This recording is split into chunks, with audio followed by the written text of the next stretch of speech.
everyone always looks for the secret. Everyone looks for the hack. Everybody looks for like, what's the one thing I'm missing? Most of the time, it's just patience and consistency and showing up. And that's really what most people are missing.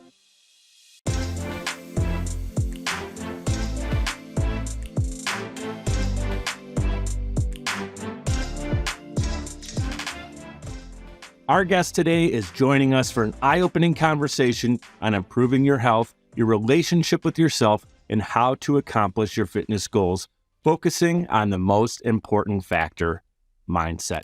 Welcome to the show, host of Mind Over Macros, one of the most downloaded podcasts on the planet, Mike Millner.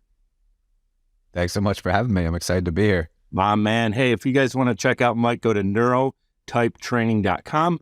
I have that in the show notes for you. Again, his podcast, Mind Over Macros. Check that out. It's a top 1% most downloaded podcast worldwide. Dude, I've been excited to meet you. This is our first time for everyone that's tuning in. Me and Mike do not know each other yet, so this is fresh. This is real. We're going to learn about Mike's backstory here in just a second, everything that he's doing. And just the more research I did on you, Mike, the more I'm like, this is the perfect guest for the mic'd up audience. Not only is his name Mike, but he's going to bring the fire. Guys, if you're listening to this and you're not watching it, he's got the Mamba mentality on the wall behind him, and he's wearing a shirt that says Army of Impact. So this is the dude that we're looking for some inspiration. If you're ready to get your mind right and your health right, Mike is on the show to do that today. So again, thank you so much for being with us.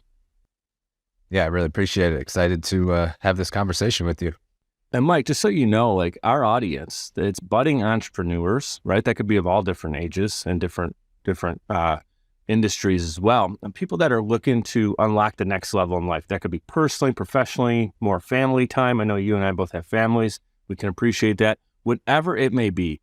And I know that before they can get there, they need to master their mindset, right? So let's start with that. Like, how can somebody under either your training or just in general strengthen their mind? Yeah, well, I think that fitness and nutrition, it's just one vehicle for that personal development, or as you say, like unlock that next level version. And I think the starting point that most people miss is actually defining what that looks like and getting really familiar with that next level version. It's really great in theory and just as an abstract concept to say, I want to level up, but very few people actually take the time to identify who is that person that I want to become. And not just that, but like, what are the actions and habits and behaviors that person has in place? And why are those things important to you? And I always say that the reason why it's really difficult, it seems simple when I say it, but the reason why a lot of people avoid that first step is because when you define what success really means to you, and when you put down your list of priorities and values, you're also defining failure. And that's a hard thing for a lot of people to do, because anything that is not what you define as success, if you don't achieve those things, or if you sacrifice some of your highest priorities, like if we're talking about entrepreneurs and you say, most important thing in the world to me is that I spend time with my kids, and then you take a job or you take on a client that pulls you away from your kids, well, now you're sacrificing your top level priority and value, which by definition is failure by your own, hierarchy of priorities and values. So sometimes it's really tough to take that first step of saying, who is it that I want to become? What are the things that I value the most above all else? And obviously that list can change, but taking the time to put that together. And then what are the actions, habits, behaviors, and routines of that next level version of me? And then it's really bridging the gap of, this is who I am now, or these are my espoused values, the things that I say I want.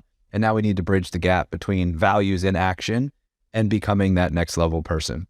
So I think the reason why a lot of people struggle with it is because they miss the most important step, which is truly defining it and outlining those priorities, those values, and who you actually want to become. It's like if I were to put in directions into a GPS, it wouldn't do me any good if I didn't know my starting point and I didn't know my end point. Right. If I'm in a new city, like you were talking about getting lost around the Philadelphia area where I'm from, if you don't know your true starting point, you don't know your end destination, the directions don't matter. And hell, I'll tell you, I even had it in my GPS and I still got lost. So it's like, even when you do know where you're trying to go, that's a good analogy for business and life too. You can set something on a board, but you may not get there. But I'll tell you what, the people who, like you said, you put the coordinates in, who's got a more likely chance to hit their target? A guy who's just wandering aimlessly, or someone who has the coordinates on their phone and they can follow it? I eventually did get to where I was going because I was able to reroute and get there. Yeah, I think that's awesome. Like I've had so many business mentors tell me the same thing. Like until I actually have not only action steps, but a specific amount, whether it's in business, if I'm looking for this much gross revenue, or if I'm trying to solve for profit and you know what the profit is and you know what your percentages is, then you can come up with the bigger number.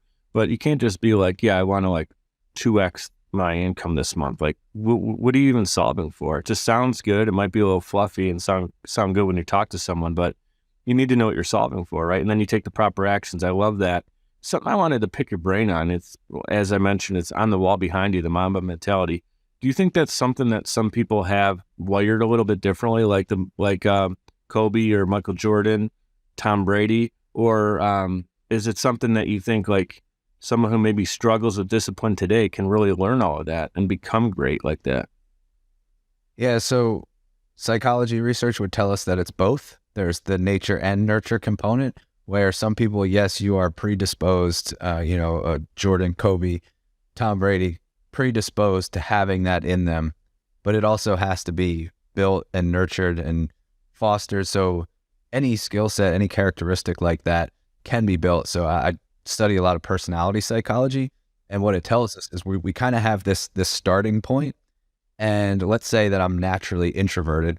That doesn't mean that I can't become extroverted. It just means that if we're lining up for the race, I'm starting a little bit behind, and that's okay. It just means I have to work a little bit harder. And I also think that there's value in that for something that doesn't come naturally. Let's say you're trying to improve your leadership skills as an entrepreneur, you're trying to lead your team, you're trying to grow your business, and maybe that doesn't come naturally to you, but there is value in starting a little bit behind and truly having to put in extra work to acquire that skill set to becoming a better leader, because it wasn't handed to you, because it wasn't just a natural thing that it automatically clicked. Like, you had to go through the struggle. And one of the characteristics that is most correlated with success is resiliency. And so if you are able to pick yourself up after not being very good at something and continue to put in the work and stay disciplined and committed, there is value in just the process itself of acquiring that skill set, becoming more resilient and a better leader, or whatever it is that you're trying to achieve. If it's not natural to you, there's a gift in the process of getting there. Yeah, the word resilience is in my head the entire time you were sharing that.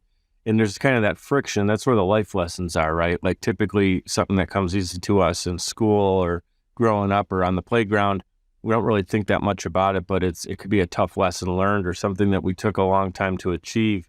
It has all this other valuable fruit that has come from it. Not saying that everything we want in life has to be tough. I mean, if you fall in love and you know that you're in love with somebody, it shouldn't be this big friction, 5 years to figure out if you love someone. But I do like what you're saying there is like if somebody really wants it and they're starting on the racetrack way further behind because they got all this learning and growing. I think of Josh Allen. I mentioned I'm in Buffalo, so we all love Josh Allen up here. And look, he in high school, his coach called him not tortoise, but there's another word for it, like tortuga or something like that. And basically saying he's slow. Dude can't run. He runs like he's got something in his pants, right? Well, I get to the NFL and all of a sudden, O-line breaks down and he's running for his life. And that's like a skill. That's a trait defensive coordinators can't stand playing against a guy because he can take off and run for 40-yard touchdowns. Like this dude just a handful of years ago, his coach was calling him tortuga. And now he's an elite quarterback running around making plays. So he busted out of his shell, no pun intended, late. Everybody pops like popcorn at a different time. Kids are told 1 year they can't read in third grade, and then they're an English teacher, So I just love that. Your shortcoming can become your superpower. But it's interesting, like you said, there's the actual science behind it. Some people may just start above. Man, I hated Tom Brady for so many years. I'll just add this to the story quick, and then we'll move on. But I'm in Buffalo, like I said, so he just crushed us 20. I think he won.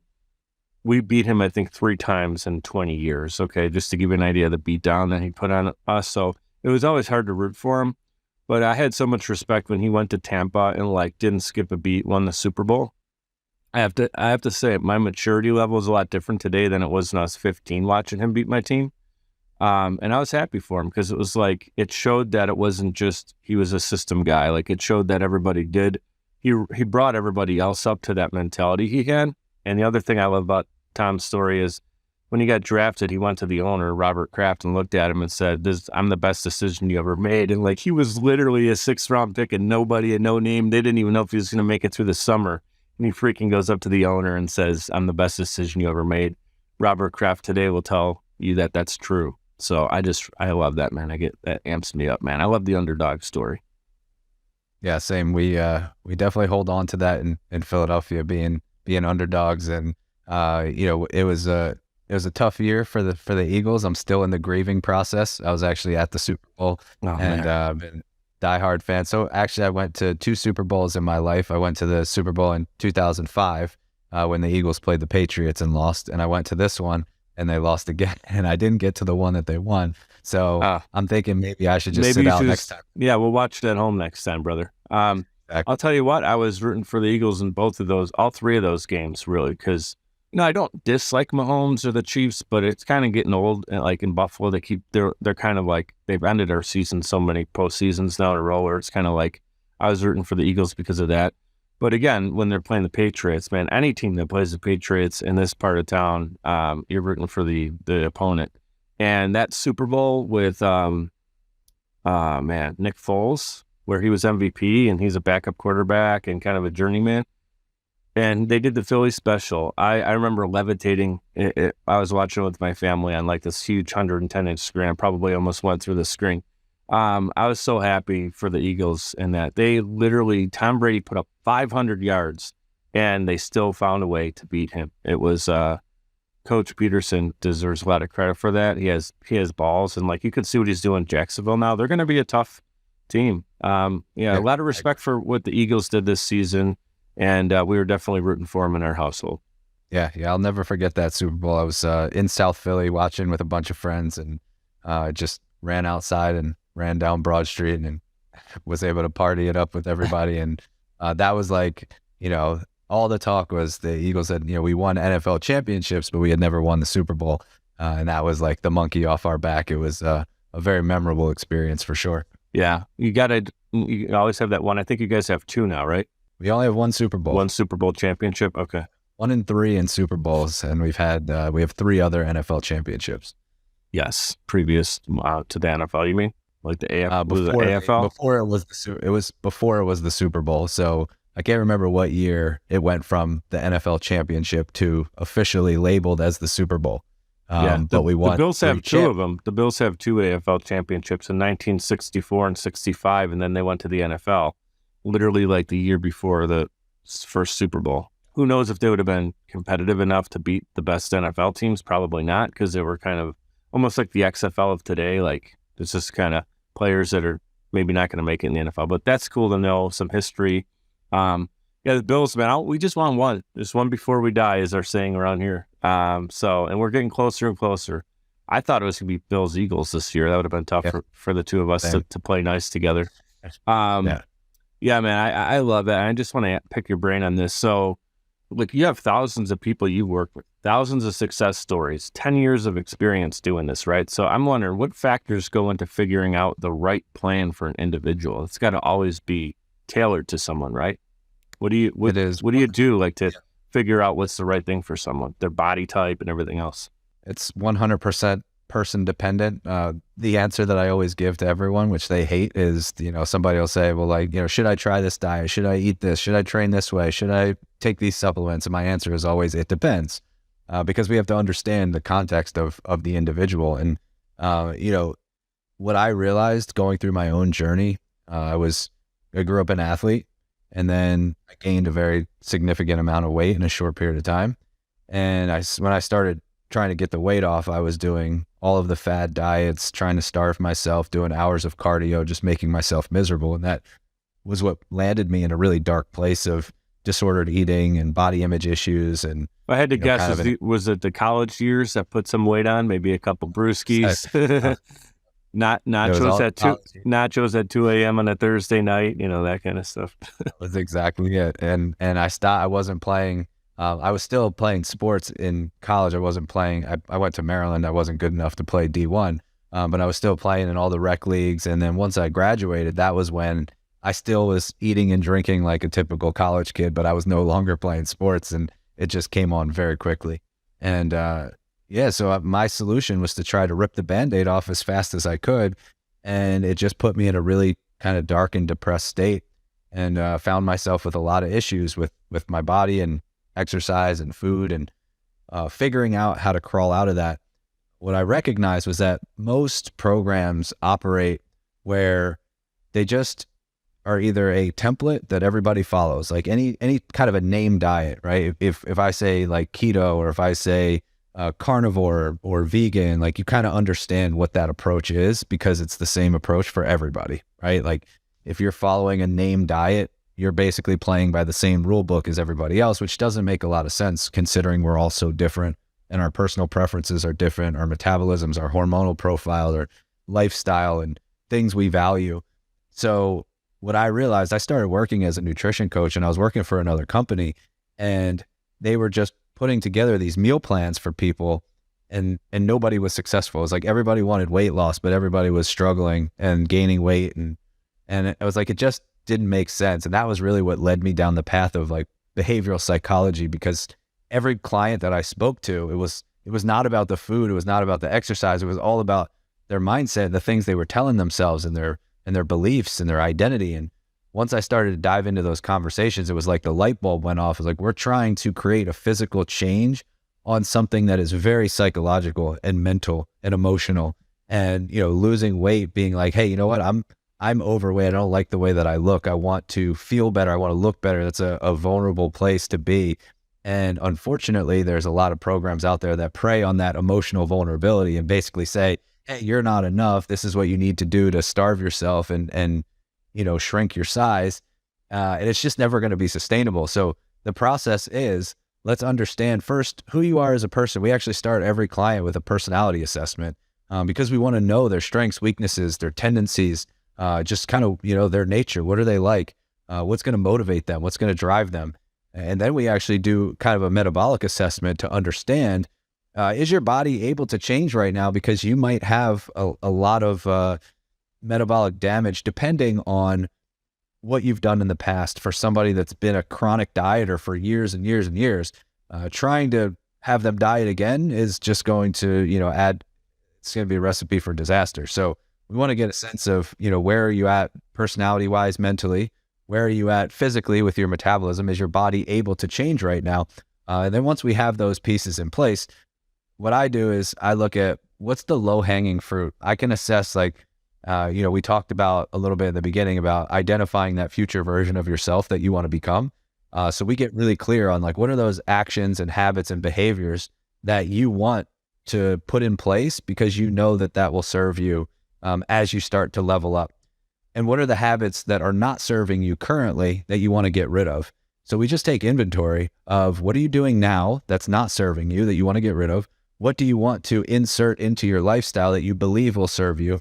And then we pick what's the most doable. And that's where it's person dependent. Because if I have 10 clients, and for the most part, there's going to be similarities. People will say, you know what, I'm drinking a lot of alcohol and I feel like crap and I want to start to reduce the amount that I'm drinking, or I'm eating a lot of fast food and crap food and I want to cut back on that, or I'm not drinking enough water, I want to start drinking more water. Usually there's going to be some overlap. But if I ask you, hey, what do you feel like is the most doable right now out of all of these things that we want to change? And I ask 10 other people, I'm going to get different answers. Some people will say the same thing, but it's like, hey, let's just start with the low-hanging fruit that you feel 100% confident in changing. Versus what most people do is they're like, all right, I want to change all of these things. Let's rip them all out. Like all these habits are gone starting today, and all of these habits are in starting today. And that's just not how our brains work. When we try to be perfect, we end up in this all or nothing cycle. Yeah, it's like asking someone to climb Mount Rushmore, like on their first time ever hiking, opposed to we're just going to try to get 1 mile into this thing, and we can celebrate the fact that you're actually taking action. You're out here and you're doing it. Now let's go for mile 2. And then eventually we'll be at the top of that mountain. Yeah, I think that's awesome, man, what you just said. I didn't mean to cut you off, but I just got excited like hearing you talk about it, because I'm someone who, I had that same thing happen after college. I actually don't really drink, and I still have a little bit of a beer gut. And it's kind of like man, it's so frustrating. But I sit on my laptop all day long, whether it's in a coffee shop or at home when I work. And no matter where I'm working, I just pick up Wi-Fi and I go and I just kind of sit still for 10 hours at a time. So I got to keep that thing moving. But that's really good stuff. I don't want anyone who just listened to that to just kind of like pass through that. Go back and listen to that last 3 or 4 minutes again, because I think it's so important that whenever we're talking to somebody and we're trying to help them out, whether it's a friend, someone in business, whether it's fitness or, fixing their business in other ways, get started and do the thing that you can start to chip away, see some results, and let that be what gets you thriving, opposed to, and teachers do this too. I'm not trying to shoot down the school system in general. That'd be too big of a statement. But I know that a lot of times, at least in my personal experience, they'd find out the thing in school I'm struggling with and just try to spend all the time and energy on that one thing. And then everything else that they could have been, spending time on and having it flourish kind of got pushed away. We're always trying to correct one tiny thing. Gary Vee talks about this too. Like if you're freaking fantastic in this one lane and everybody's trying to fix your one problem, just forget about that thing and just go and run in your lane and don't let that one other thing hold you back. So that's really cool insight. And then I'm assuming, I don't like to assume, but like when you're working with someone, obviously what you do on that in those first couple months is way different because you start to adapt. It's always changing, correct? Yeah, it has to change. Again, understanding their preferences, their non-negotiables, their values. We always have to make sure that expectations meet reality. So as we're starting to adjust the plan based off of what their body's responding to, what their life is calling for, different phases of life will call for different things. But sometimes we have to have this conversation about somebody who says, you know what, I do want to drink, 3-4 times a week, and I'm not willing to give that up. And then we have to talk about the trade-off of, okay, well, if your expectation is that you're going to be drinking 3-4 days a week and eating fast food like that, which typically happens as a result of drinking, Right.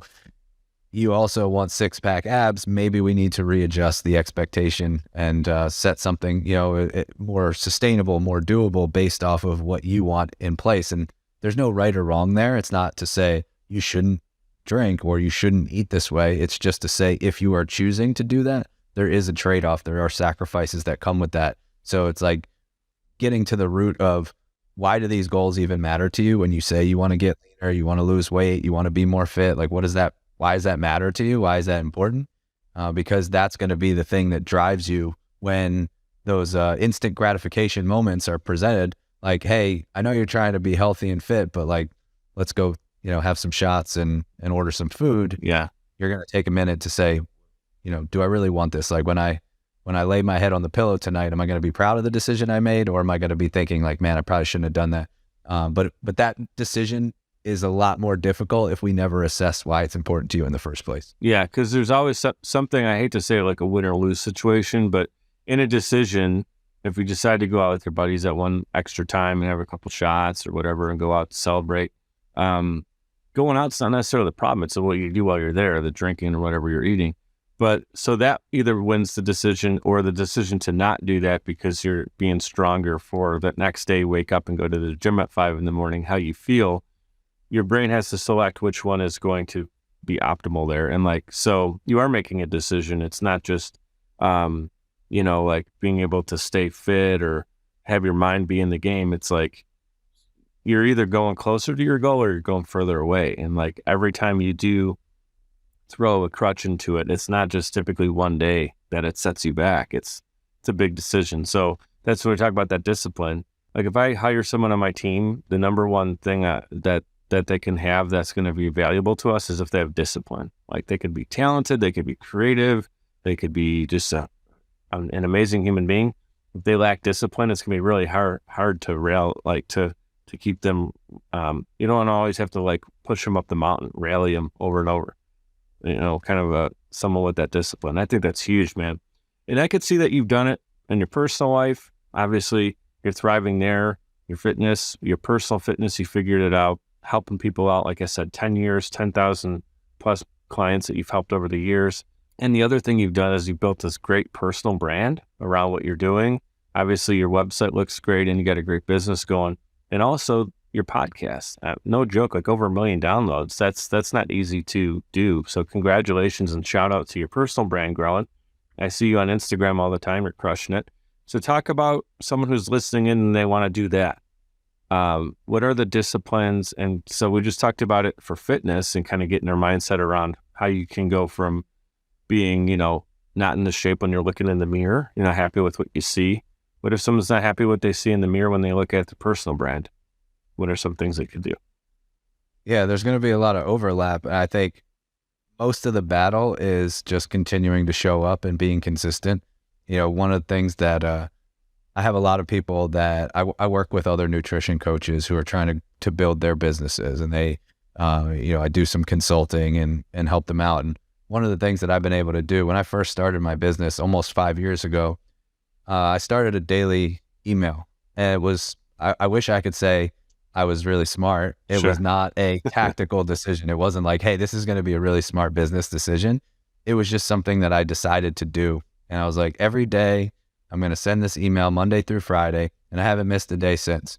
And so a lot of coaches are like, I really want to get as good at you as you are at email marketing and teach me the game. And I'm like, well, the first thing that I did was I wrote every single day and did not miss a day, Monday through Friday. I was consistent. I didn't matter if I was sick. It didn't matter if I was traveling. It didn't matter what I was doing. Monday through Friday, same time, every single day, an email was getting sent. And naturally, if you write every day for almost 5 years, you're probably going to learn some things and get a little bit better at that skill set. I would hope so.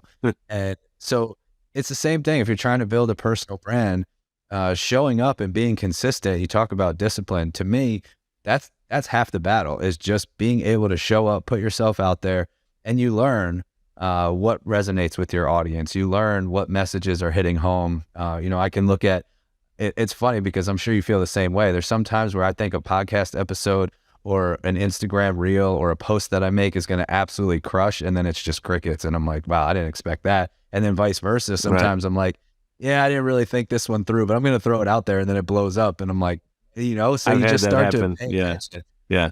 Everyone always looks for the secret. Everyone looks for the hack. Everybody looks for like, what's the one thing I'm missing? Most of the time, it's just patience and consistency and showing up. And that's really what most people are missing, is expand your time horizon. Stop trying to look for like the overnight hack, and just build your audience one day at a time. Be the person that's reliable and dependable, that people know, like, hey, if I'm doing a podcast, they know when the episodes are coming out. They know when to expect it. I'm doing 2 episodes a week, this is when they're dropping, or 1 episode a week, this is when it's dropping. If you're doing an email every day, same time. If you're posting on Instagram, it's 6-7 days a week. There's consistency in creating that kind of omnipresence, and all it is you're showing up, you're being disciplined, and you're not expecting the immediate return. You kind of have to delay that gratification and know that it's a long game. Yeah, for sure, man. You're doing all those things extremely well. And the reason is because you just articulate it, meaning you know what you're doing. You're not hoping for, like, I think a lot of people get started and just hope for the best. And they're not tracking it. They're not figuring out numbers. I mean, one of the newer podcasts that I started, the host of the show, he's highly successful in business. And him and I, every time we're talking, he's going through the stats, knowing the numbers. Like, it's just, he's running like very much like a business.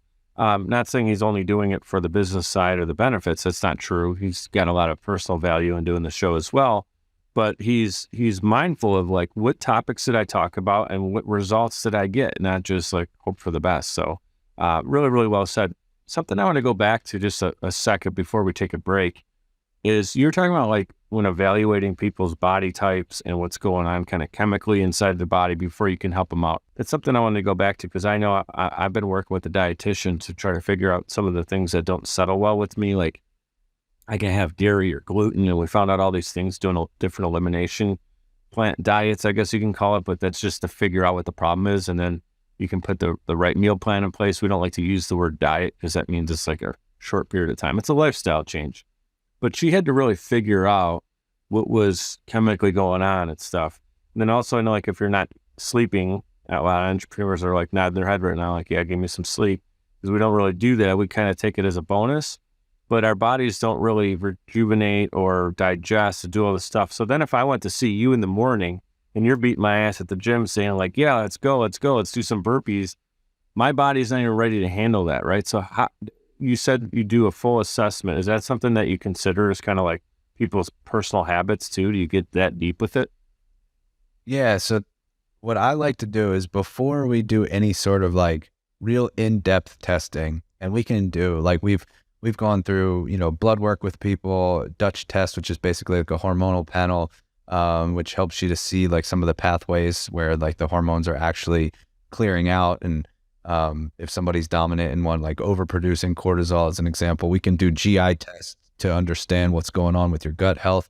But I like that to be the last resort, because what I've seen is that most of the symptoms that people are experiencing, whether it's, brain fog or fatigue or cravings or moodiness or low sex drive or whatever symptoms you're experiencing, that would indicate that there's something chemically going on or hormonally going on.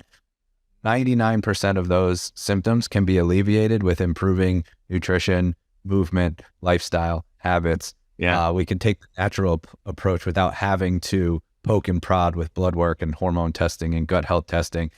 Now, there are certainly situations where we're checking all the boxes, where somebody is like, they're eating good food, they're drinking their water, they're moving their body each day, they're getting enough sleep, they're managing stress well, and there is truly something underlying going on. But we like to take the natural approach first and see what we can fix with nutrition, movement, lifestyle, habits.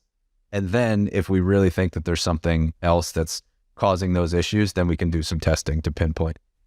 Bam, mic drop moment right there. That's so good because, yeah, I think a lot of times, you go see the doctor, they're trying to medicate or whatever. They get paid for this stuff. And again, not shooting them down either, because they have a job to do and they're so needed. And especially in the last 3 years with, everything going on in healthcare and stuff, like I greatly appreciate people who are out there serving and helping, and nurses and all that stuff. But, I go see you're trying to help me naturally fix it by eating the right thing, drinking the right thing, doing the right workout, and the mindset piece. And that can really help me in business and life, and my nutrition is just going to be through the roof, opposed to maybe having a gastro tell me that I need to take some supplement or something and just keep sitting at my computer the rest of my life, like not fixing the real problem. So amen to that. I really like that I did ask that question. It was sitting on the back of my mind, and I was really curious to see what you had to say about it. So what we're going to do is take a quick 2-minute timeout. We'll be right back with Mike. We got so much more to cover here. Don't go anywhere. Podcasting is a great way to engage with your audience and stay consistently relevant. The only problem is you don't have the time or desire to produce your own show. You simply want it done for you. And that's where Social Chameleon comes in. All you need to do is press record and upload the files. We'll handle the rest. From planning, production, post-production, distribution, and digital marketing, we have you covered. We realize that times are tough and funds are tight. And Social Chameleon believes in building supportive business relationships. By clicking on the link in this promo, we'll provide you 7 free podcasting tips to get started, as well as a free 30-minute online consultation. This is the perfect opportunity for entrepreneurs, keynote speakers, industry experts, influencers, and anybody who has a personal brand. With Social Chameleon, we help you build a brand that is out of this world. We're ready and waiting, so what are you waiting for? Click on the link to get started today. Hey guys, it's Mike. I'd like to give a proper shout out to Navigator Bookkeeping. Look, for a long time, I ran my business without really understanding the full financial picture. I used my gut and my bank account balance to make decisions, which led to some poor choices and constant stress over my business's finances. I knew something needed to change. At the beginning of 2021, I made a decision that helped pave a more clear path for my business. I started working with Navigator Bookkeeping. Since then, my bookkeeping has been handled for me. I now understand the full financial story of my business, making important financial decisions much easier now, and it helps me plan for where my business is going. I highly recommend giving Navigator Bookkeeping an opportunity to help your business. Check them out at navigatingyourbooks.com. Again, that's navigatingyourbooks.com. It's time to know the full financial story of your business. All right, we're back in action with Mike Millner, and remember, you can connect with him on social media. His website is also in the show notes. It's easy to find him right there. So Mike, give us a scoop on your book, Personality Diet. I think it connects to the conversation we were having right before the break. How does a book actually help people finally get off the diet hamster wheel and into creating lasting results? Yeah, so I basically wrote the book for the younger version of myself that was dieting and losing weight and gaining it back and was on that hamster wheel, because I know the feeling. I know I spent way too long down that rabbit hole and feeling like a failure and beating myself up and feeling guilty every time I was quote unquote off track. And so I wrote the book really for two reasons. Number one was to help anybody who was going through a similar situation that I was, who is just tired of not understanding how to truly make this a lifestyle game, because you hear it all the time. It's cliche. It has to be a lifestyle, but what I felt like nobody really walked through the process of what that looks like mentally and physically, of changing your mindset, changing your behaviors, changing your identity, and then changing the habits that ultimately lead to the results that you want. And the second reason I wrote it is because when I was in high school, I had an English teacher that told me I wasn't a good writer, and it stuck with me for a very long time. And I thought, what better way than to prove her wrong than to be a published author? Yeah. And so there was a little bit of kind of that revenge kind of play on my mind. Like, you know what? I believe I did internalize that for a while, and I stopped writing. I avoided all writing projects as much as I could in high school and college. And then I was put in this position when I was working that I had to do a writing assignment, and I actually enjoyed it. And I was like, you know what? Why did I believe that I wasn't a good writer based off of one person's opinion? That's all it takes, man. All it takes is to shut someone down, especially kids, man. Dude, look at you. You get your creative writing and your emails that have allowed you to be successful. You're great speaker. I mean, I'm really enjoying our conversation. You could tell that you're good at what you do. And yeah, writing the book was a little bit of the FU there, but it's also like you didn't want it that you wanted to break free of something that was restricting you. Man, what if that teacher just said like, hey, you're struggling in writing right now, but you can be better. How about like that is what you said instead of like, you're not good at this, like, come on. I mean, so I'm trying to teach my daughter, we eliminate the word can't. Like if she's at home and she says, man, I can't do this. Like we take everything out of her toy box and she's struggling to get everything to fit nicely in there. I can't get it to go back in there. I'm like, man, let's just say we can. Let's figure it out. It's not working right now, but that doesn't mean we can't do it. Let's just take it out of there 30 seconds and get it. Oh, boom, everything pops into place. We can do it. And she looks at me just like, oh man, but she knows now. It's kind of cool that like, she even catches other people say it. She kind of gives me the look like, oh, they said they can't do it, because she's seen it. She's seeing the benefits of the fact that when you do give it another chance or try or figure out another way, you can do it more likely than not. Man, that's a really good lesson. I appreciate you sharing that. I've had people tell me I couldn't do things in the past too. And that's, for whatever reason, always drives me more. Like I always joke and say, like, if you want me to get something done, just tell me I can't do it. Shit, I will spend the rest of the day figuring it out. I don't know why. Like if you told me, Mike, you can do this, I'll be confident about it. But man, it usually is when someone says you can't do it that drives me more. Maybe that's just that warrior mentality or whatever, I love it. But that's really, really good advice. And yeah, so the book is still out, right? Can we get it? Where is the best spot? Is it Amazon? Yep, Amazon's the easiest place to pick it up. Personality Diet. That is really cool. I look forward to checking that one out. I'd like to do a little rapid fire. Before we jump into that, I want to kind of put a nice bow on this conversation for the entrepreneurs tuning in. It doesn't have to be fitness, but a lot of times people get started. They have this dream, maybe like they said, like we were talking about earlier in the episode, and you said you got to be very specific about what your goals are, what the numbers are, why is that important to you? If it's connected to your purpose, you're going to work so much harder for it than someone else said, this sounds good, go chase 6 figures. Why am I chasing 6 figures, right? So if they're struggling right now and they're a little bit they're not in tune with their purpose, what would you say is a good way to get a hold of themselves and get moving in the right direction? Yeah, so I think like finding your purpose is the thing that lights you up more than anything else that you want to accomplish. It's okay if you don't have that defined, especially if you're younger.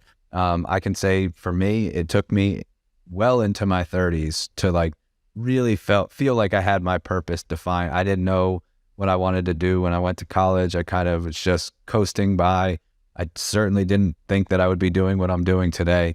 But ultimately, I think that if you're struggling to find that and there's nothing that's really like speaking to you, like, man, there's this like burning desire. If that burning desire is not there, try different things, like just experiment, try writing, try speaking, put yourself in uncomfortable situations and be bad at things. Like, it's okay if you try to, present something and you're not great at public speaking yet. You talk about not using the word can't. I think, when so many people come to me and they're like, I can't control myself around certain foods. I can't avoid binge eating, but you're basically closing the door of any possibility of change the way that you're communicating with yourself. That language matters. And I think somebody who says, I don't have my purpose, you don't have your purpose yet. So when you open that door for exploration, just try things. If you don't know what that burning desire is, that's okay. Try writing, try, speaking, try stand-up comedy. Like, I don't know, just put yourself in uncomfortable positions where you are truly bad at something and you have to get better. And the more that you experience different things, the more you're going to find something that does light you up. And again, like when I started in this industry, I was a personal trainer. I had no idea that nutrition was going to be my passion, but it was because I was open and receptive to the fact that I would show up and train people every day and they were consistent and their bodies never changed. And I had conversations with them and they all said the same thing. It's what I'm eating. I can't get my diet under control. I'm struggling with food. And I was like, cool.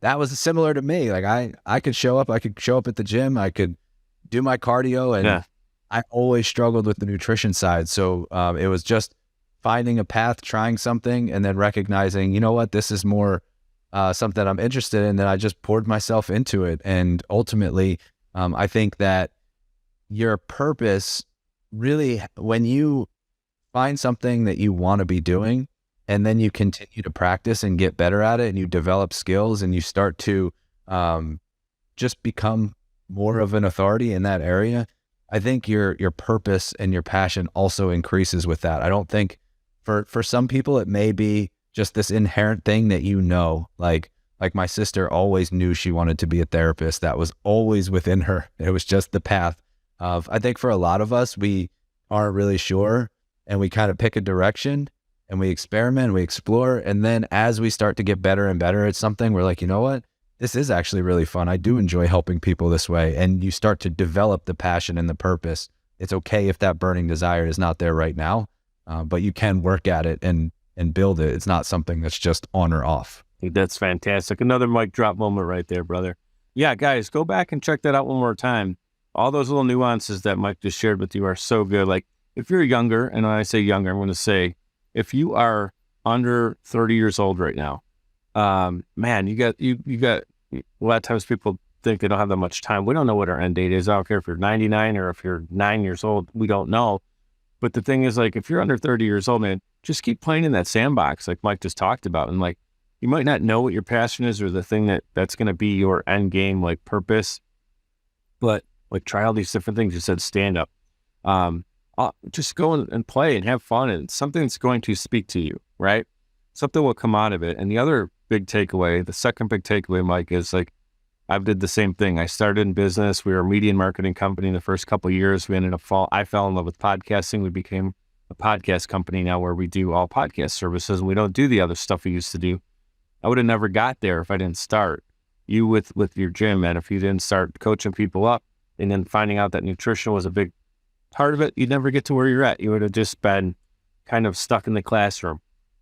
Too many people I see get in this thing where they're trying to build the perfect business for years and years and years, and they never like start day one.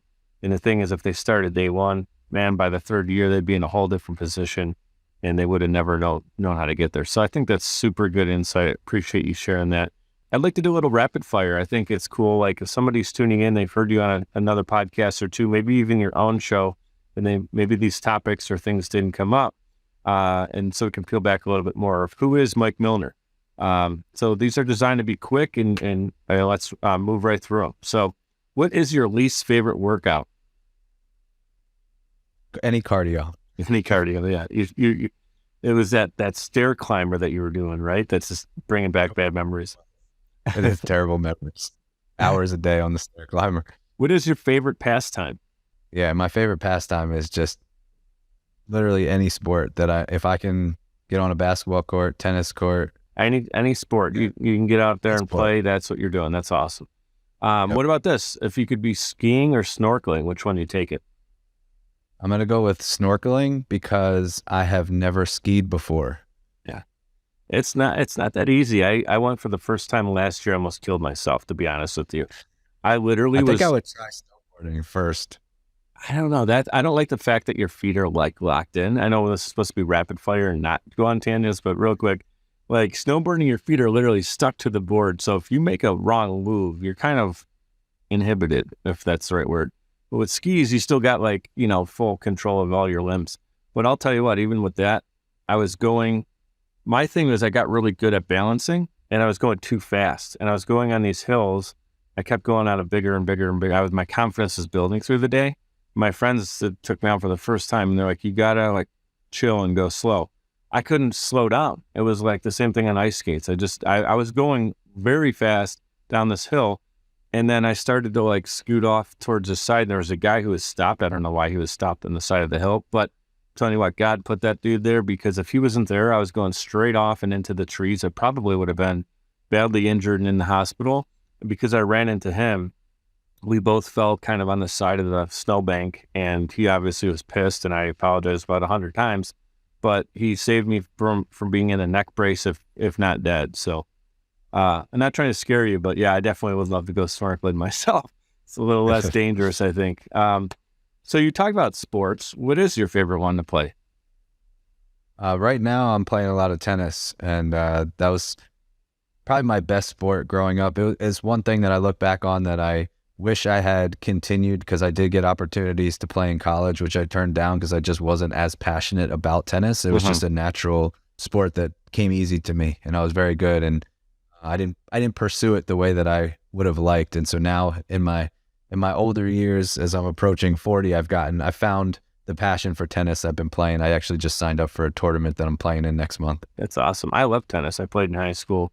I got to get in better shape to keep up with you. But maybe that's something like coming when I'm in the area, I'll bring my racket with me and you could spank me on the court because you got to be in shape. But I love tennis because it's mano a mano. There's no like, oh, this guy dropped the ball or this guy didn't do their thing. It's you show up against the other opponent. One of the two is going to be the champion. I really like that kind of one-on-one. It's a lot of fun too. It's great cardio. What's a daily non-negotiable for you? Like aside from sleeping, showering, eating, like what's something that you cannot go without in a day? Walking. I would say getting in a daily walk is like my stress relief. It's my way to decompress. And if I can do that with my fiance, then that's even better. Mm-hmm. It's awesome, brother. What's your greatest fear? I would say, man, that's a good one. I don't know if anybody's ever asked me that. Not being as successful as I know I can be. I would say untapped potential is my biggest fear. Yeah, I have to go with that for myself too, man. What would you say is the best compliment that somebody can give you? That I have been helpful or useful to them. I think a lot of people get caught up in being right and they forget that being right isn't always helpful or useful. So if somebody can tell me that I was helpful, that's the best compliment. Yeah, get that ego out of the way, right? That's awesome, brother. If you could be any animal, what would you be? I always thought that's an interesting one. Any animal, I would say a cheetah because I would just love to know what it feels like to be that fast and athletic. Yeah, that's awesome, man. I thought you were going to say fly, eagles, fly for sure. I thought that had to be. That definitely crossed my mind. But then I was thinking, like, do I really want to be in the air all the time? I don't know. Natural skill. So like, what would you say is your greatest natural skill? Understanding and reading people. I think that for some reason, when I meet people, they open up to me very quickly and are very receptive. Like I don't really ever have an issue with somebody putting up a wall when they converse with me or meet me. And I think it's just because I pick up on things quickly with personality traits and understanding people and just connecting pretty quickly. So that's definitely helped me in life. Yeah, I could feel that. That's an awesome trait to have. It's easy to get along with. Like, put you in a room with a bunch of strangers. You're not going to be lost in there. You're gonna come out making new friends. People are going to come out saying, "Man, I'm this Mike Millner guy," right? Like, you're not afraid of that. So, yeah, I definitely think that's a great natural skill to have. If you can time travel to any place in time, where would you go and why? Let's see. Trying to think of like some kind of an epic game that I would want to go see. That was like an old school, maybe like the '83 Sixers finals or something like that, and catch a championship in basketball, which I've never That's seen. cool. Yeah. Yeah, so I'll go. I know it's a not very deep answer, but I'll go experience The 12-year-old Sixers kid win. in you right there is coming out. Like, you just want to feel that magic again. Yeah, that's awesome. Cool. So that's a rapid fire. I like that because it kind of gets us talking about different things that may not come up in a natural conversation. I know you got to fly, and so do I. We're going to kind of wrap it up with the last question here that puts a big bow on Mike Millner and kind of what you're all about and what you're looking to do, continuing with your success in fitness and your business, your brand, your podcast, how it all comes together, your family life. I want you to think about this real quick. So you're the author and protagonist in your own life story, and you get to write the ending, God willing. You continue to live a long, prosperous life, and you're looking back, you're reflecting on it. You get to define your legacy. What would that be? I think what comes to mind is a concept that I call the ripple effect. Is my business I actually named after my grandfather. He was a huge influence on me. One of the most influential people that I've ever come across. And when he passed away, it was very sudden, and he was in his 90s, so it shouldn't really be sudden. But he was in great health. He was still working. He was still active, and then we got the call that nobody wants to get, and it was almost exactly 1 month before I started my business. And so I named my company after him. I called him Pop Up, and my business acronym is POP for Pop. And he had this impact on people. He was really successful in the dental world. So he was the dean of the dental school at Penn, and he wrote most of the curriculum that students used in dental school. And he spoke all over the world. And it was one of those things where, and I get goosebumps even telling these stories, but no matter where we were, if somebody overheard him, or if anybody just came across even my mom and they saw the resemblance, or they heard his name in conversation, they would stop like, "Are you talking about?" And it was always like, he influenced my life in this way. He changed my life. He set me up for success in my career. And we would hear all of these stories at the most random places, anywhere that we were. Like, we could be in California or in Europe or wherever, and just somehow randomly somebody knew my grandfather and would tell us a story about how he impacted them. Mm-hmm. And it made me think of this idea of this ripple effect, where all these people that he influenced then go on to influence more people and impact more people. It's like creates this ripple that it continues on well after his life. And I hope to have just a sliver of that amount of ripple effect in the world that he was able to create. Brother, you're not just a little pebble in the pond, man. You're making waves, and I'm not just trying to blow smoke. Like, I know your pop would be super proud of you. He is super proud of you. You're doing a lot of things that you're talking about. That's why I wanted you on the show today. And yeah, keep doing what you're doing. And I'll tell you what, you're a big part. Why I say you're a big wave or tidal wave in that is that there are a lot of people who are tuning into your podcast, will be tuning into this show that you're coaching with one-on-one in the gym, that are going to come out. Now they're going to be better people. So now they can be a better husband, father, mother, friend, educator, whoever is underneath your kind of tutelage. There's other great people coming from that as well. So shout out to Pops right there, man. That's what I called my dad as well. Rest in peace to the both of them. And yeah, that's awesome. And I appreciate you sharing that, because that's what we're talking about. All the things that led up to this part of the conversation are little stepping stones, like boom, boom, boom. We add it all up. That's really what it's all about at the end of the day. So I really appreciate you being here. I know you got to run. Any last words you want to say before you head out? I just appreciate the platform and the time and the conversation. And, I am grateful for the questions that stretched me a little bit, and this was a lot of fun. Yeah, it was a lot of fun. I'll give you a shout out when I'm out in the Philly area. Maybe we could play tennis or hang out, do something cool, and kind of cross-pollinate our audiences. So appreciate your time. Mike Millner, guys, check him out on social media. You won't be disappointed. Thank you so much for your time hanging out. I'm mic'd up. Oh, last two things. Everybody, you got it. You know what to do right here. Be great and be grateful. Cheers. I'd like to give a huge shout out to everyone for tuning in, especially those who listen all the way to the end to hear this message. Seriously, I appreciate you, and my guests do as well. Giving a quick reminder to subscribe to this show. It's completely free and will allow you to receive notifications when new episodes are released. If you'd like to provide a tip as a gift, you can do so via patreon.com/mikedup. It's spelled MIKED up. Patreon.com/mikedup. You can give as little as $1 per month or as much as you'd like. Every dollar is greatly appreciated and completely unexpected. Appreciate your reviews and your messages coming in on social as well. Keep them coming. Your feedback is valuable and absolutely means the world to me. You can check out more episodes and content at mikeduppodcast.com. We're powered by Social Chameleon. You can also follow me on Instagram. That's where I'm the most active, and it's at Mike DiCioccio, MIKEDICIOCCIO. Thank you so much for your continued support. You guys know what to do. Be great and be grateful.